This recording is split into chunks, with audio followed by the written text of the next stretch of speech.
Creating a new online product, or basically any product or service, can easily balloon into a massive project. I'm in the middle of one of those that I've started several months ago and incredibly much underestimated how much work it is to create. It's already taken several hundred hours longer than I thought it would. On the other hand, I just finished creating a new product in about 3 days.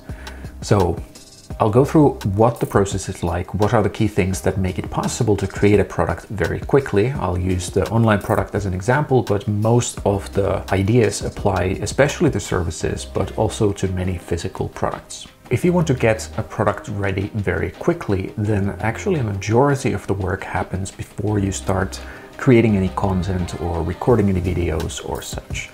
And the first thing there is to get very clear about the outcome that you're trying to help people achieve. Not just a general topic, not just a general area of topic, but a very specific outcome. Then you need to plan what are the steps people actually need to go through, what are the things they need to understand and learn to do and actually do so that they get that outcome. But once you do the planning well, then creating the content isn't that difficult. It doesn't take very long, at least not compared to what it could take if you make mistakes in the planning phase. And there are a few mistakes that are very common, but I'll go through those later. The example I'll use is a new workshop that I just finished recording. It's called Smart Advertising with Pocket Change. Still just getting used to the name. It's well, as it sort of sounds like, it's a workshop on how do you do advertising without risking a lot of money on it in a very consistent and very simple way. One that fits into, well, my audience typically doesn't want to do very complicated things or very time-consuming things or very salesy, aggressive things. So it's just gives the big picture of how exactly do you go about understanding the strategy, planning the strategy, creating the ads, and then improving the results you get. But the first thing to do is to get clear about the outcome that you're trying to help people achieve. And that means getting very clear on the topic. And there's a few recommendations or a few requirements that you have to match or meet so that creating the product doesn't become a massive project. One is that you have to know the topic very well. If you have to go through a lot of research, then you're not going to be able to do it in 3 days or something. It's going to take a ton of time. It might take months to do something if you don't already know how to actually do the thing you're going to teach forward, or if you have anything that you still need to figure out about the topic. This seems like a fairly obvious thing, but if you narrow down the topic well, then in most cases you don't need to do research, at least not a whole lot of it. Another thing about the topic is that the process for getting the outcome that you promise people will get needs to be, or should be, as linear as possible. It's usually better anyway to stick to a very narrow topic. It has some downsides, yes, but usually if you have a product or service that fits like a specific need, creates a very specific outcome, or helps people in a very specific situation, it's usually easier to sell anyway. Even if it is a smaller thing, even if it has a lower price, it's still usually, not always, but usually going to work better. So rather avoid very wide topics unless you specifically want to have a product or service that helps with a very large thing. But it usually doesn't really make sense, and this is a mistake I've made multiple times and I'm trying to learn out of it. But yeah, pick rather a narrow topic. Then as far as the timeline goes, if you're making an info product, for example, then preferably have all the graphics ready. If you're talking about a topic that you've already talked about a lot, then you probably have a lot of graphics related to it already. So ideally you have all that ready to go. Or then you just have someone, a house elf or an editor, who will be creating those graphics for you. And also note that if you're creating, let's say, video product, an online course, then the editing work will not fit into 3 days or 2 days or however quickly you want to create the content. So once you have the topic, so you know what outcome you're going to help people with, then the next step is to figure out the offer overall.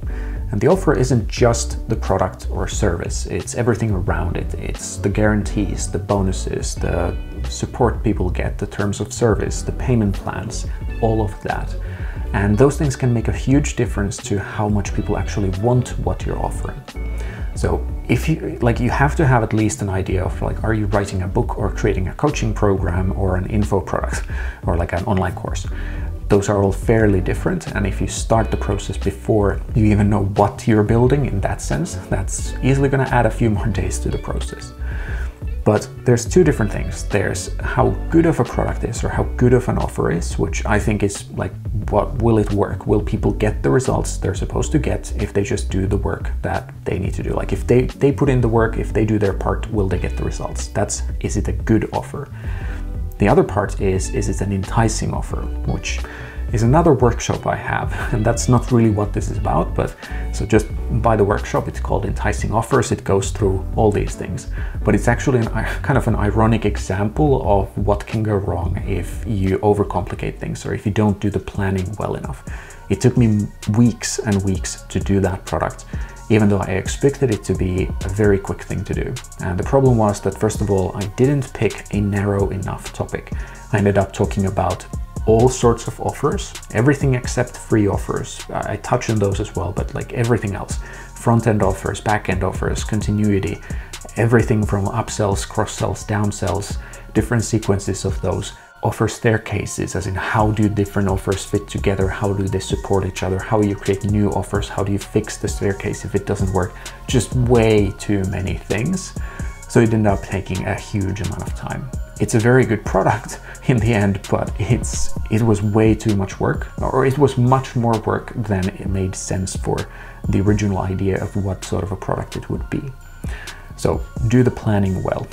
Honestly though, the problem isn't that they are large topics. The bigger problem was that they're not super linear topics. It's not that, well, you need to learn obviously this thing first, and then this, and then this, and then do this, and then this.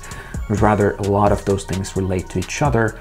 So then finding the right order for things took the majority of all the time. So try to stick to topics that really do have a linear process, because it's going to take a huge amount of the work away from you if you stick to those. Or at least it has to be a topic where you already know what is the order in which those things make sense to explain.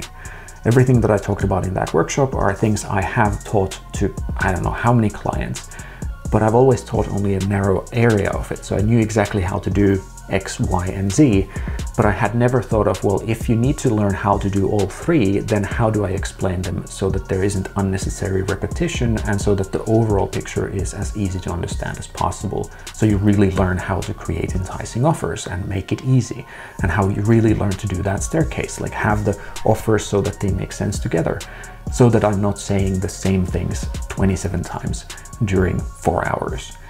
So stick to linear processes, or things where there is a clear linear process for reaching the outcome you want people to get.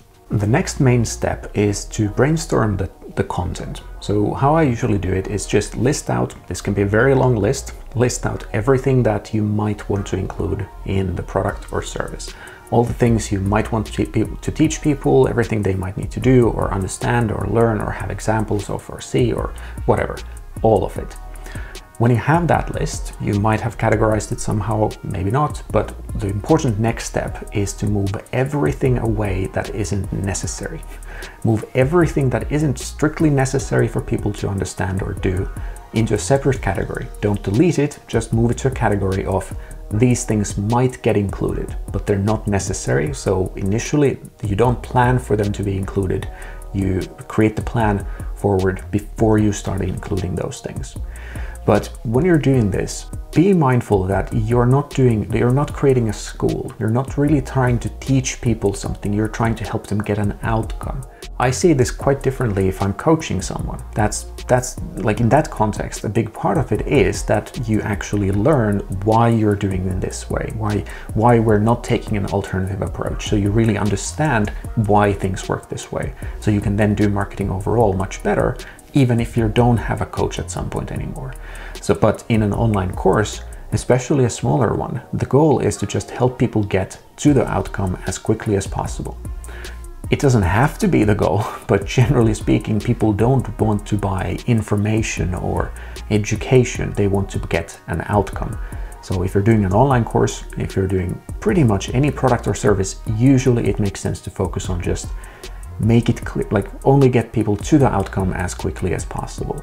But while you're planning the content and thinking of what's necessary and what isn't, remember how people want to get to the outcome. depending on who you serve and what people expect from you, those can be different things. For a lot of people, it would be just the quickest and easiest way to get to the result.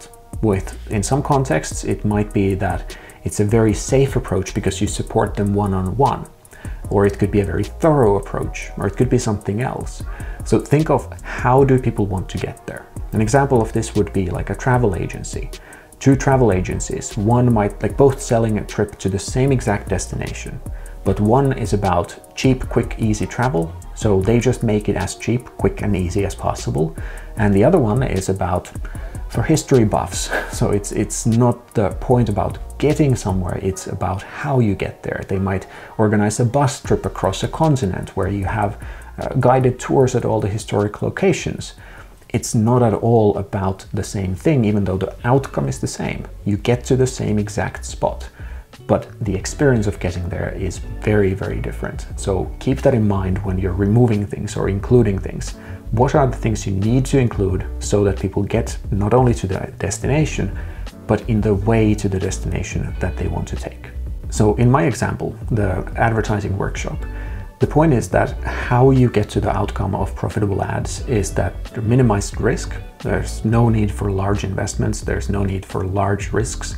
It doesn't take a huge amount of time. There's nothing very difficult. It doesn't require you to get very good at recording videos, but rather you get started very quickly. There's no complex technology. It's just the things you really need to understand so that you feel confident about getting started with advertising and can expect to get very consistently good results with it. It's not about fancy tricks, it's not about super advanced techniques, it's not about let's scale it up so that you're making billions with it, but rather it's about how do you get started with minimal risk and a very consistent way to get good results so that you can feel like you truly understand how advertising works, how it fits into your business. So then I have to include everything that supports that. It's not just that, well, now go and copy this ad and click here and then you're done. But rather there has to be a lot of information about how do you understand advertising? How does it fit into different things so that you understand the tool? So you can see it as sort of unnecessary teaching, but since the whole point of the product is that you learn to understand the topic, not just that you get an advertisement running, but that you understand how advertising as a tool works, how it fits into the marketing and business overall, and feel confident that you understand it, so you're not feeling scared about it and so on, then there has to be that teaching. So I'm not saying you don't include teaching, that you don't include anything but the bare bones steps, but that you only include the things that are necessary for the outcome and the experience that people want from the product or the service. And the next step is to organize the contents. So last step was brainstorming the topics, now you need to organize them. And there's many different ways to organize things, but usually it's best to organize things in chronological order. And that means chronological in the sense of what do they need to know first. It's kind of like, you can think of it as a recipe. What is it that people need to know first? Usually it is that they need to have the ingredients first. If you don't have the ingredients, then it doesn't make sense for you to read what to do with the ingredients. So first go get the ingredients. Then, okay, so first thing you should do is put the oven on, and then the next thing, and then the next thing. I think a good recipe is one where if you only read the next step, you read only the step 7 before you, like if you've done the first 6 steps, then you read step 7. You'll never be met with instructions about step 7 in a later step. There's nothing that contradicts the previous steps. You don't have to know forward to be able to take the steps. That's how I think you should also consider your products and services, so that people can just move along with it, that they don't have to learn everything and then start over. It can be beneficial, especially if the point is to learn the topic and understand it. It might be better to first get the big picture sense of it and then start over and go through the steps. And that's what I often recommend, especially with my products, because a large portion of the whole point is that you get that confidence and get that clarity of the whole thing and then start acting on it. But typically still best to make it chronological. But when you're sort of clear about, well, what are the main steps, in what order are they? You've included all the things that you know have to be there. Then you're still left over with potentially dozens or even hundreds of small things that you could include. Kind of depends on how much time you spent on the brainstorming. but you have a lot of ideas on what could be included. At that point, just go through all of those and see if there would be a natural spot for including those without it becoming too complex, without it adding a lot of extra stuff to the product or service, so that it doesn't slow down the progress in any meaningful way. And then obviously you just have to do a judgment call on each of those nice to have bonus ideas. Would it make sense to include it? Does it offer so much more value that it's worth both your time to include and also the time for the customer to experience or learn or do? Again, the example, the advertising workshop, there's basically 3 different sections. First, there's all the necessary sort of theory, the understanding how advertising overall fits into a business, what are the key things that affect what sort of ads you should do, understanding targeting and placements and platforms and all the things you need to do before you create ads. That's the first section. The second one is actually creating the ads. So how do you create ads in the most simplistic and the most efficient way and most consistently effective way? Like, how do you actually go and create ads in a way that fits your style and feels easy for you? And then the third section is how do you analyze the results and how do you improve the results consistently? And also how do you scale up when things are starting to work really well? And that's just a natural way for those things to be there. If you start zooming into one of those topics, then it's arguable, like it's impossible to really tell what would be the perfect order of steps. For example, should you know about targeting before understanding platforms or vice versa?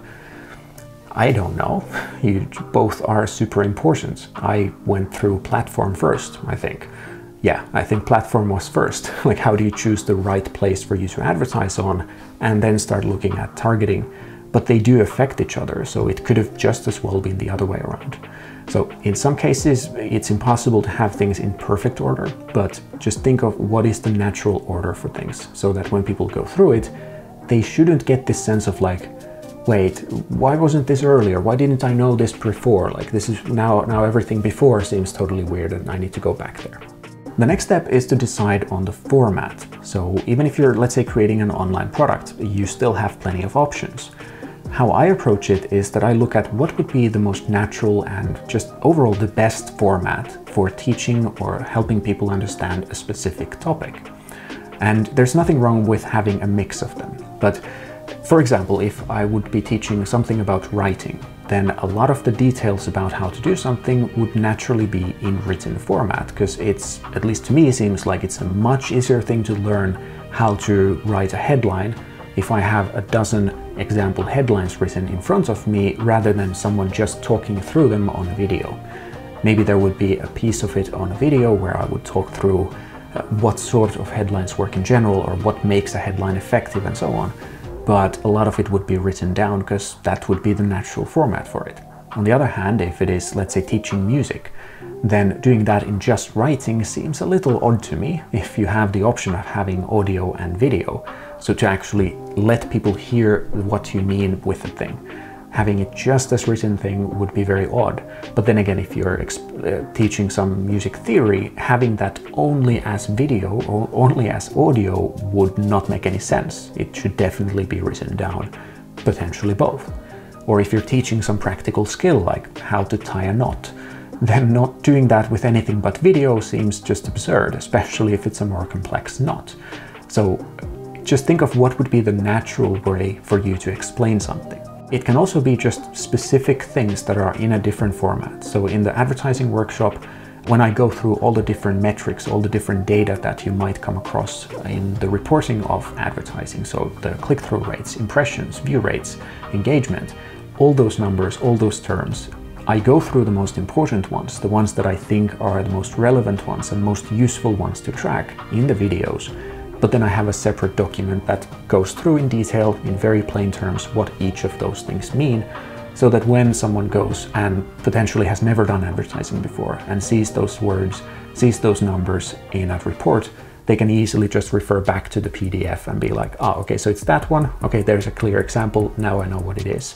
Doing that in a video would be much harder. It would be harder for them to find the exact spot in a video where that thing was explained. And I would argue it's probably easier to understand some of those things in writing than in a video, but I think that's arguable, but at least finding them is easier when it's written down. Another thing about the format, especially if you do make videos, is to consider, do you have a script or do you just have a structure to follow? I think there's arguments to be made for both of those. If you make it with a script, you might create a very polished feeling. You might be able to make sure that, okay, you remember every single thing to say in the perfect order. But at least I don't usually create scripts for my products. Rather, it's first of all, I only talk about topics I've talked about 1,000 times before. But secondly, I have very detailed notes and I make sure that I go through all those notes. I think really there's arguments for both ways, but writing scripts would take a lot of time compared to just having the topics ready. And if you know the topics well enough, you probably don't need a script. So if you feel like you have to have a script and it's not because you're just too scared of the camera, then I would consider, are you talking about something you actually know well enough? Maybe not, but if it is just that you're worried that you will forget to say things, then just have more detailed notes would be my advice. At least generally that would be much faster. It might slow down the editing a little, but that's what the house elves are for, so, or the editors are for. So it's like you're cutting some time away from one thing and moving it elsewhere. So if you do the editing yourself, then you can consider which option do you rather do. Do you rather edit more or do you rather spend a lot more time on planning the content?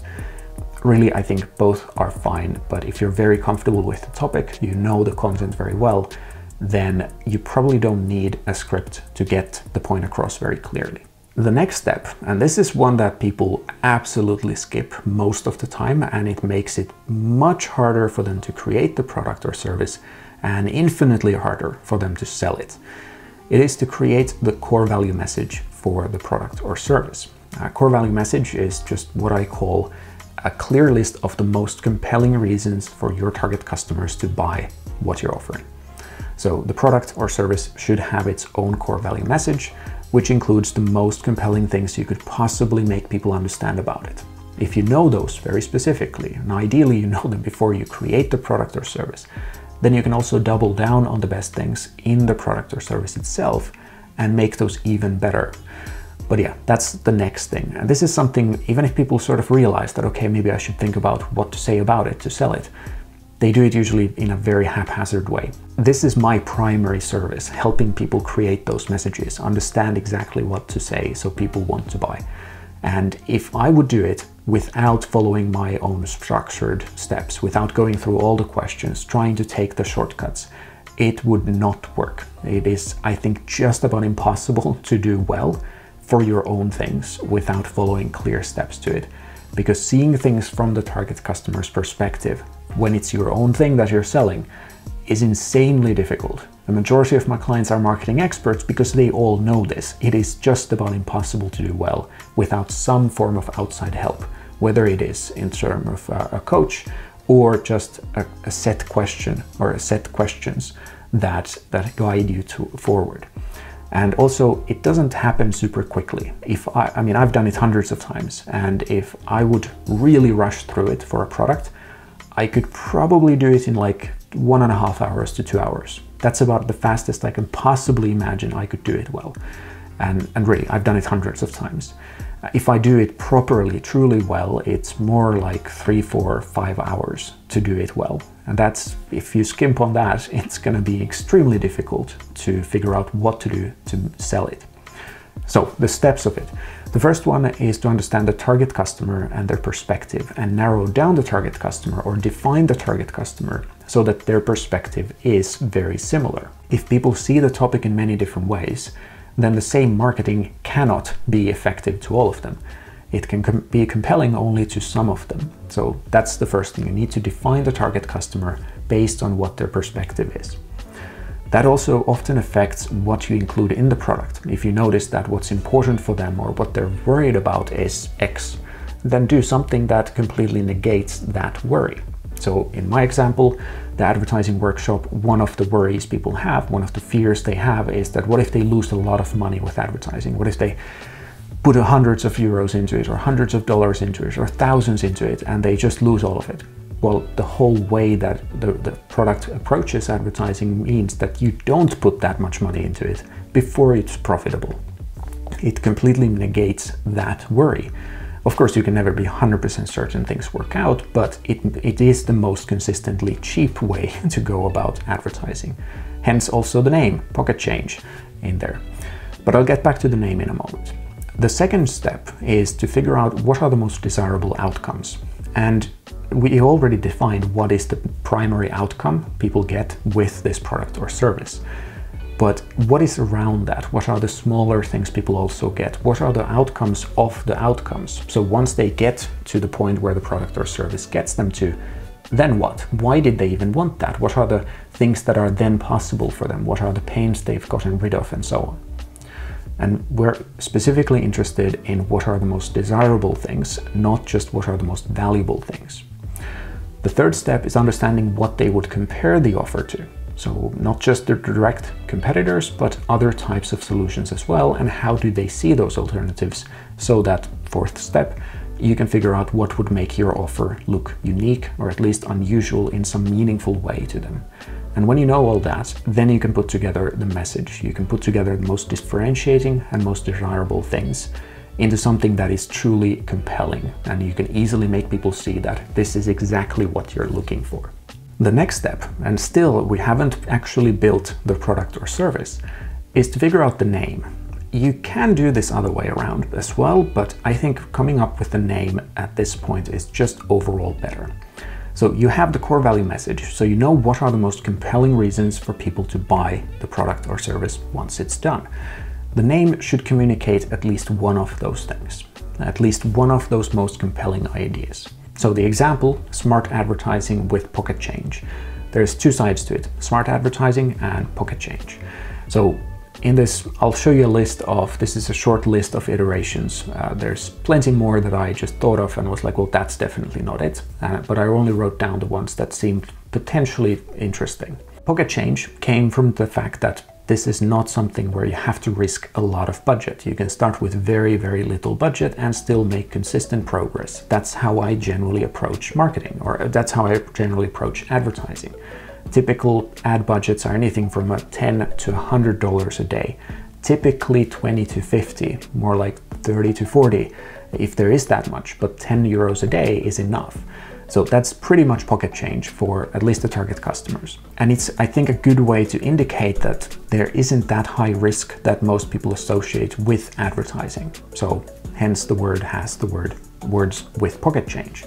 And why smart marketing? Well, the idea is I went through a lot of like alternatives, like something about confidence or consistency or efficiency or profitable ads and such.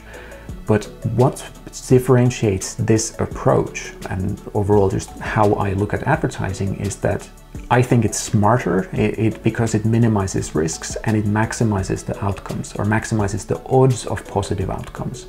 It's not reliant on a lot of creativity or you luckily coming up with a great idea, but rather it uses a very consistent approach to it. And in the marketing, I would highlight that quite a bit, that this isn't just ninja tricks and some random tricks and hacks and hoping a lot, but rather this is a very consistent, very analytical approach to doing advertising.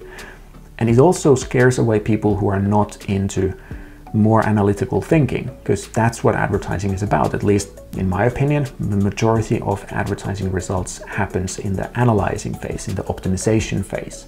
So referring to smart advertising hopefully interests the people who are also perfectly fine with the fact that, okay, it's not just about making a flashy ad and then hoping for the best, but rather it's specifically for people who are perfectly fine with the fact that it is about looking at the results and then finding the best way forward.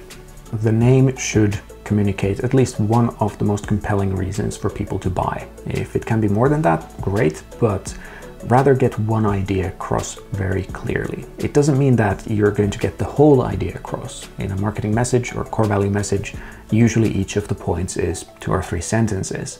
So you're not going to have a name for a product that's 3 sentences long, but it should at least allude to the most desirable and or most differentiating things about your offer. The next step is actually creating the content. And if you've done the planning very, very well, then it probably doesn't take super long to record the videos or write the content and so on. Like many of the workshops I've done in one go. It might have been 6 or 7 hours of recording, but I've still done them in one day just to get it done, not get stuck on that, because the plans have been that accurate that I've just talked through all the topics I've prepared for myself. But a couple of notes about this. First of all, don't worry about production quality too much. The point isn't that, especially video, it might take a lot of work if you've never done video work to get to the point where the production quality is really good. But like just focus, like get a decent camera, which any reasonably new smartphone is just fine, and have a couple of larger lights pointed at you. That's enough. It doesn't have to be very fancy. It doesn't have to be 4K with super fancy graphics and all that. Just reasonable quality so that people are not distracted by bad quality is fine. The same goes with editing text and such. It doesn't have to be perfect text. It's not a literacy test for you. You don't have to be writing it perfectly. If there's a typo here and there, that's totally fine. It might be a little different if you're teaching prose editing or line editing, then maybe okay, I see the point for it being fairly precise with the editing. But other than that, if it isn't really the point of the product that the editing and the production quality is amazing, then don't get stuck on it. A lot of people postpone getting a product done by months just because they're so worried about, did they say the wrong word at some point? Is there some marginal difference they could make somewhere? And remember, if it's an online thing especially, you can usually update things fairly easily. So if there is something that turns out to be a little unclear or there's a mistake, you can usually just go and update it and maybe even send an updated version to all the customers.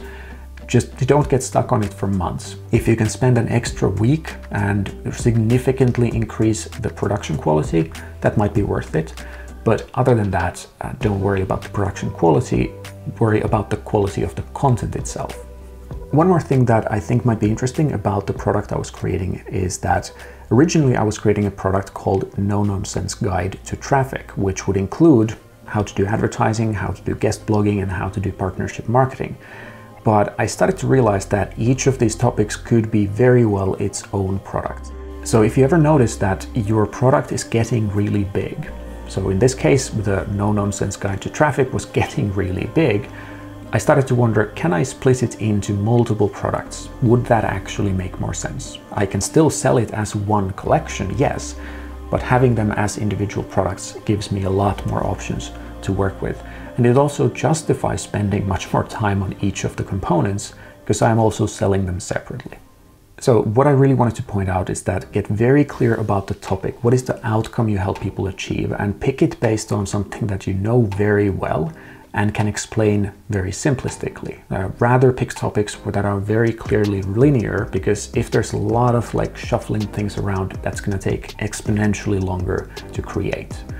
Then make sure that when you actually create the content or plan the content, put more effort into planning than actually creating, and plan it so that you only include things that are necessary for either getting to that outcome or for the experience of getting there to match the promise that you made, like the travel agency example.